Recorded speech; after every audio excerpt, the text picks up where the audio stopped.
Introduction. Father, this park is so beautiful. It has so many swings and rounds to enjoy. My friends also come here daily. I know that. You must like this park. That's why I brought you today here. Thank you, Father. Most welcome, son. Suddenly, earthquake occurs. Are you alright, son? Yes, Father. I'm okay. May I ask you something? Yes, sure. How earthquake occurs?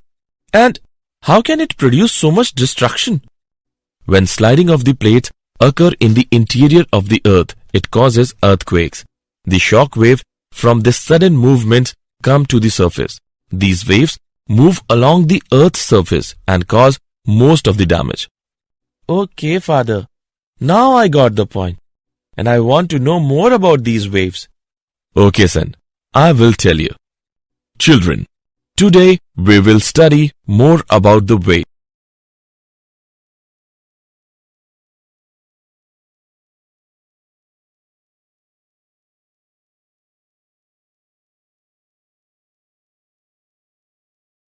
Objectives.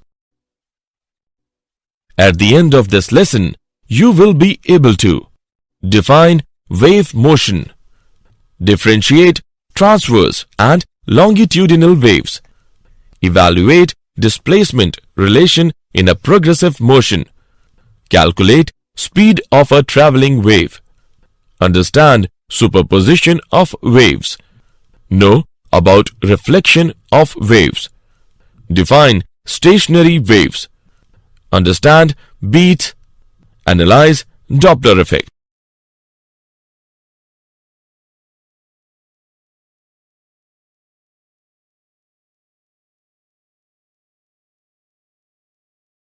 Definition.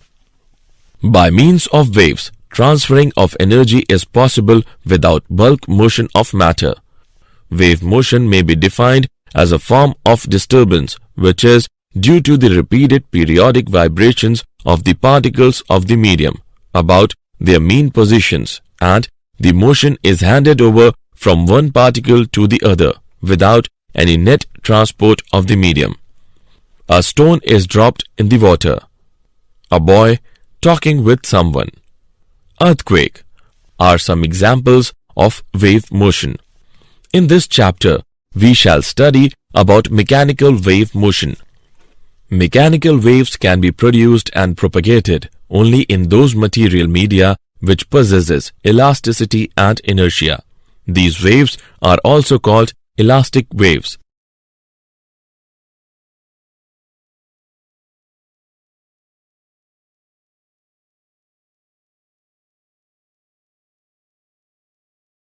Transverse and longitudinal waves.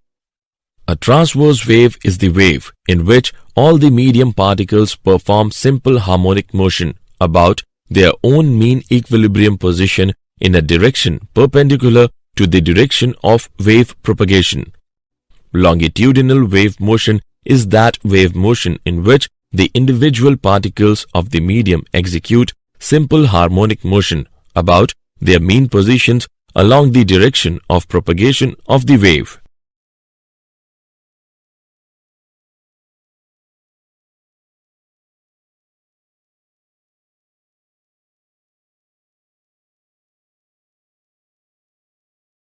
Transverse and longitudinal waves. Let's make difference between transverse waves and longitudinal waves. Number 1. In transverse waves, the particle of the medium vibrate at the right angles to the direction of propagation of the wave, whereas in longitudinal waves, the particles of the medium vibrate along the direction of propagation of the wave. Number 2. The transverse waves travel in the form of alternate crests and troughs. One crest and one trough constitute one wave, whereas the longitudinal wave travel in the form of alternate compressions. One compression and one rarefaction constitute one wave. Number 3. Transverse wave can be formed in solids and on the surface of liquids only, whereas longitudinal waves can be formed in any medium. Number 4. When transverse waves propagate, there are no pressure changes in the medium, but when longitudinal waves propagate, there are pressure changes in the medium. Number 5. Transverse waves can be directly represented by a sine curve, whereas longitudinal waves can be only indirectly represented by a sine curve. Number 6. Transverse waves can be polarized, whereas longitudinal waves cannot be polarized.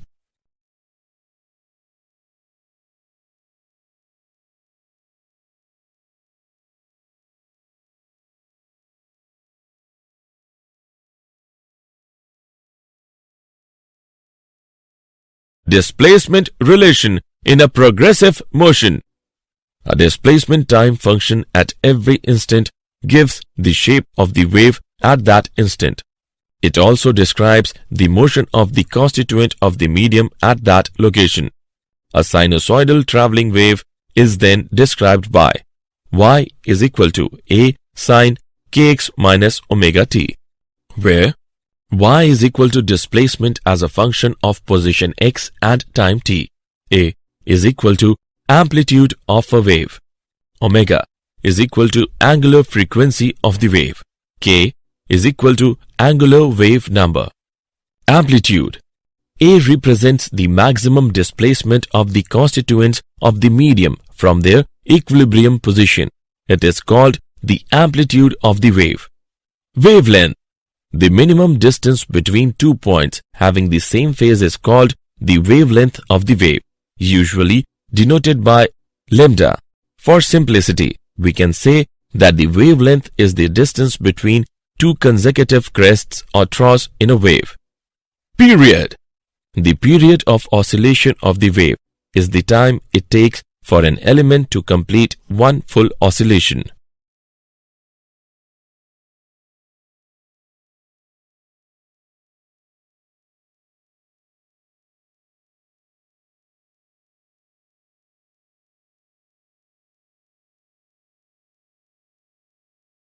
Speed of a traveling wave. A general relation for all progressive waves is given by v is equal to lambda upon t. In the time required for one full oscillation by any constituent of the medium, the wave pattern travels a distance equal to the wavelength of the wave. Speed of a transverse wave on stretched string. Suppose a string is stretched between two rigid supports. If the string is slightly disturbed by plucking, it is observed that a hump travels with a definite velocity along the length of the string. The velocity with which the hump travels depends on the tension and mass per unit length of the string. The velocity with which a disturbance travels on a stretched string is given by C is equal to under root T upon mu, where T is equal to tension in the string. Mu is equal to mass per unit length. Now, a string fixed at one end is stretched by hanging a weight from its other end. The tension in a string is related to the elastic property and inertia of the string. On stretching, the velocity is given by C is equal to under root T upon pi r square rho. Here, R is equal to radius of the string. Rho is equal to density of the material. Speed of a longitudinal wave. The velocity of propagation of a longitudinal wave depends on the elasticity and density of the medium. Wave velocity is equal to under root elastic modulus upon density.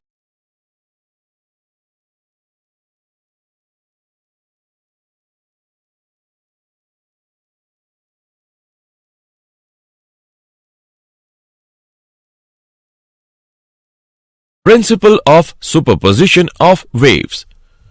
Principle of superposition of waves states that the displacement due to a number of waves acting simultaneously at a point in a medium is the vector sum of the displacement vectors due to each one of them acting separately. Let us take an example. Consider two pulses approaching each other. When the pulses cross each other, they combine to produce a resultant pulse. After crossing each other, they again begin to travel independently as if nothing had happened. This gives rise to the following three important cases of superposition of waves. Number 1. Two waves of the same frequency move with the same velocity in the same direction. This gives rise to the phenomenon of interference of waves. Number 2.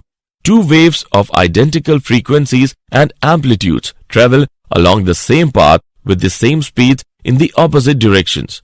This gives rise to stationary waves. Number 3. Two waves of slightly different frequencies moving with the same velocity in the same direction gives rise to the phenomenon of beat.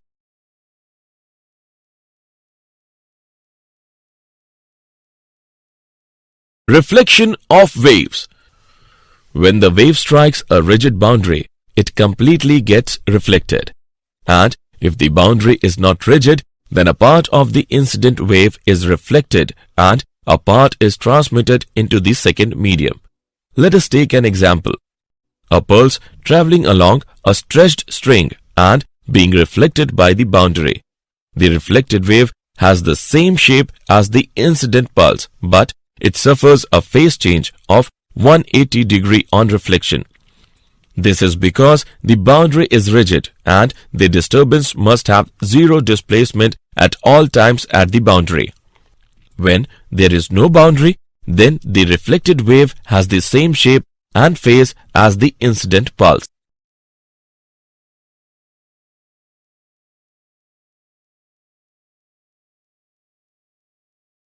Stationary waves. The resultant wave formed by the superposition of two similar progressive waves traveling in the opposite direction is called a stationary wave. Antinodes.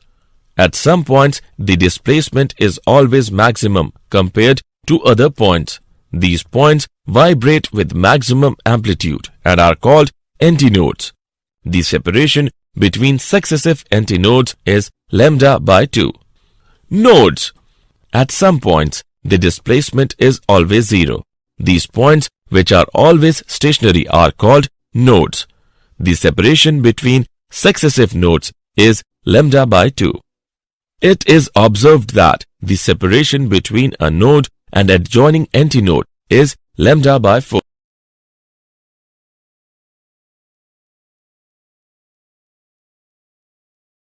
Beats. When two sounding bodies of nearly the same frequency and same amplitude are sounded together, the resultant sound comprises of alternate maxima and minima. The phenomena of alternate waxing and waning of sound at regular intervals is called beats. Let's see an example.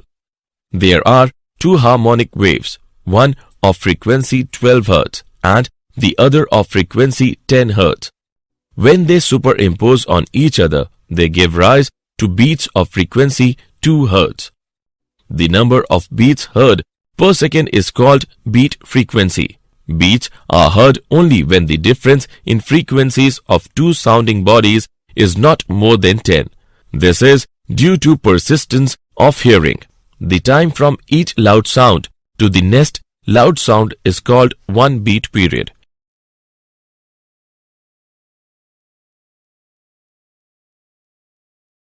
Example. Let's take an example of beat. A tuning fork and an air column at 51 degrees Celsius produce 4 beats in 1 second when sounded together. The same tuning fork produces 1 beat per second when the temperature of the air column is reduced to 16 degrees Celsius. Determine the frequency of the tuning fork. Let's see the solution. When the temperature of the air column is decreased, the speed of the sound in the air column is decreased. Since V is equal to U divided by lambda, therefore V is decreased. Since the number of beats per second is less at lower temperature, therefore we conclude that the frequency of the air column is higher than the frequency of the tuning fork. Let V be the frequency of the tuning fork. Then at 51 degrees Celsius, the frequency of air column is N plus 4. At 16 degrees Celsius, the frequency of the air column is N plus 1. On calculating the given values, we get the frequency of the tuning fork is equal to 50 Hz.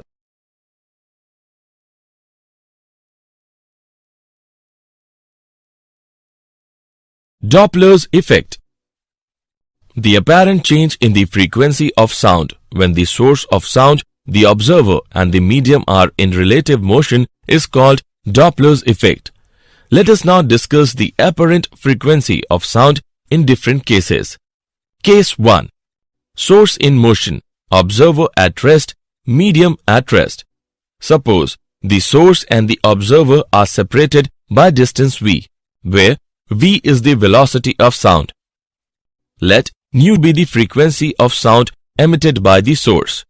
Now, the source starts moving towards the observer with velocity vs. It gives nu dash is equal to v upon lambda dash.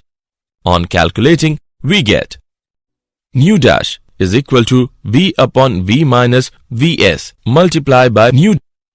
So, as the source of sound approaches the observer, the apparent frequency nu dash becomes greater than the true frequency nu.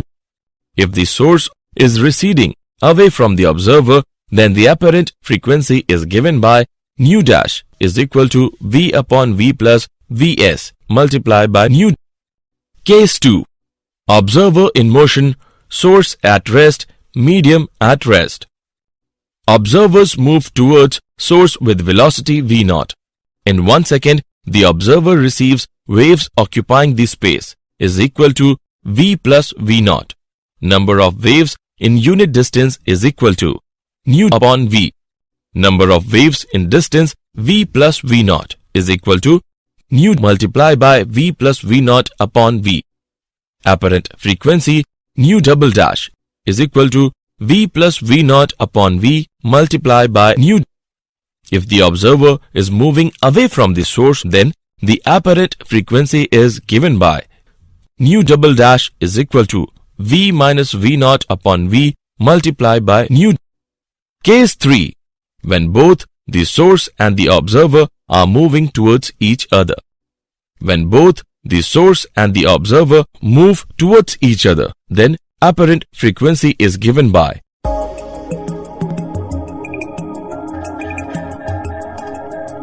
nu triple dash is equal to v plus v0 upon v minus vs multiplied by nu.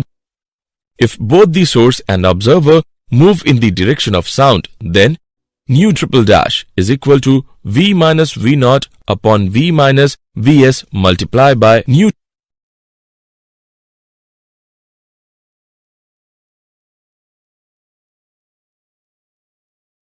Did you know?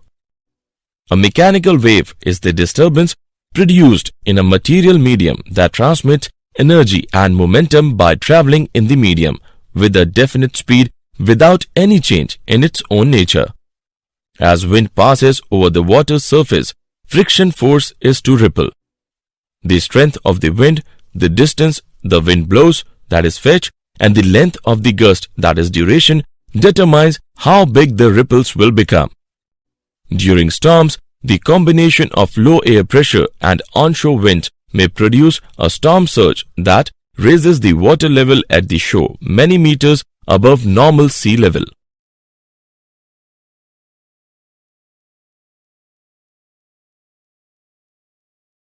Summary.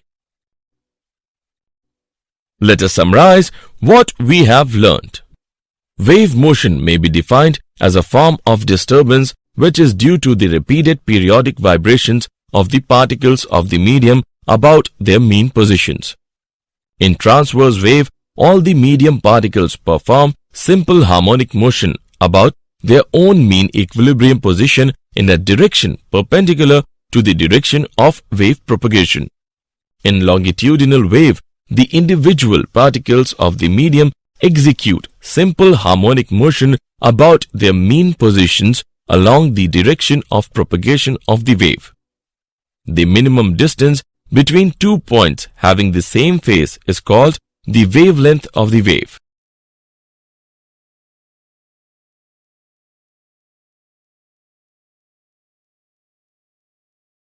The velocity of propagation of a longitudinal wave depends on the elasticity and density of the medium.